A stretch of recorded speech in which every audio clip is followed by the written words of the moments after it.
Hello everyone. मैं मिथुन सिंह स्वागत करता हूं आप सभी का। आशा करता हूं आप सभी बहुत अच्छे होंगे। बात करेंगे बीबीएम के यू पीजी सेमेस्टर 1 के प्रीवियस क्वेश्चन पेपर की। पेपर आपका होगा हिंदी का। पेपर का कोड है 104। 2025 में आपकी परीक्षा संपन्न हुई थी।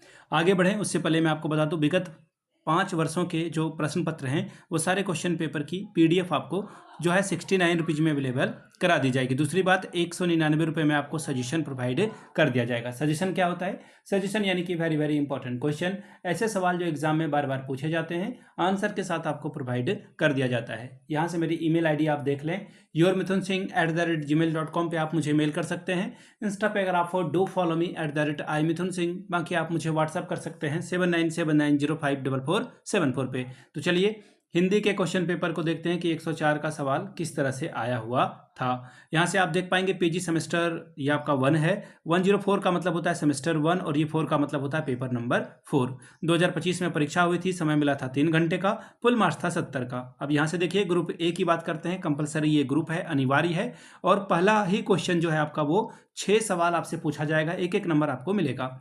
हिंदी साहित्य में आधुनिक युग का प्रवर्तक किसे माना जाता है? तो भारतेंदु हरिश्चंद्र इन्होंने लिख रखा है। भारतेंदु मैं फिर से लिख दे रहा हूं क्योंकि शायद इनका थोड़ा सा गलत है। भारतेंदु हरिश्चंद्र, ठीक है।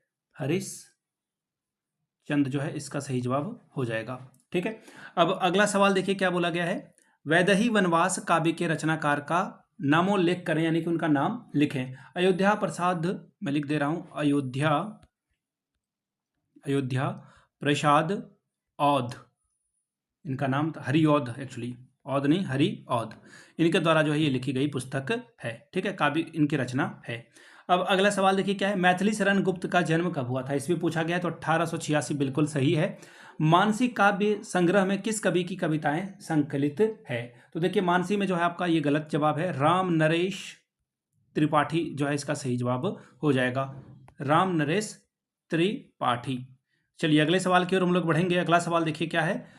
हिम तरंगनी काव्य ग्रंथ के किस रचनाकार को साहित्य अकादमी पुरस्कार मिला है? तो माखनलाल चतुर्वेदी इन्होंने लिख रखा है, बिल्कुल सही लिख रखा है। सुभद्रा कुमारी चौहान किसी एक काव्य संग्रह का नाम लिखें। तो इनके द्वारा जो है मुकुल लिखा गया है, इनका हालांकि स्पेलिंग गलत है, इन्होंने जो है वर्तनी में गलती की है। मुकुल जो है इसका सही जवाब हो जाएगा, या फिर आप त्रिधारा भी लिख सकते हैं, दोनों में जो आपको ठीक लगे वो आप लिख सकते हैं। अगला सवाल है शॉर्ट टाइप के क्वेश्चन आंसर सवाल। देखिए क्या पूछा गया है वो देख लेते हैं हम लोग। भारतेंदु हरिश्चंद्र का संक्षिप्त जीवन वृत्त प्रस्तुत करें। 8 नंबर, आप 4 नंबर यानी कि 8 नंबर इस ग्रुप से बी से ला सकते हैं आप। 2 सवालों का जवाब लिखना था। अगला है संध्या वर्णन शीर्षक कविता के काव्य सौंदर्य को उद्घाटित करें। तीसरा सवाल देखिए क्या है। माखनलाल चतुर्वेदी की कविताओं में अभिव्यक्त राष्ट्रीय भावना का उल्लेख करें।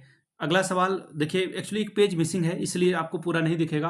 क्वेश्चन नंबर 8, साकेत के नवम सर्ग के आधार पर उर्मिला की चारित्रिक विशेषताओं को उद्घाटित करें। 9वां सवाल देखिए, आपको जो है पदांश दिया गया है, इसकी सप्रसंग व्याख्या करना है आपको। निज भाषा उन्नति अहे सब उन्नति को मूल, बिनु निज भाषा के मिटत नहीं हुई को सूल। क्या लुटा मृदु वैभव का रखवाली सी कोकिल बोलो तो। ये था आपका 104 यानी कि आखिरी पेपर सेमेस्टर 1 का। अगर बीबीएम के यू के पिछले 5 साल का PYQ चाहिए आपको तो ये 69 रुपये में और 199 रुपये में इंपॉर्टेंट क्वेश्चन आंसर के साथ आपको मिल जाएगा। यहाँ से मेरी ईमेल आईडी आप देख लें, yourmithunSingh@gmail.com पे आप मुझे मेल कर सकते हैं। इंस्टा पे अगर आप हो डू फॉलो मी @iMithunSingh। बाकी आप मुझे व्हाट्सअप कर सकते हैं 7979054474 पे। वीडियो को आपने यहाँ तक देखा, प्यार दिया, इसके लिए आप सभी का बहुत बहुत शुक्रिया। Have a good day.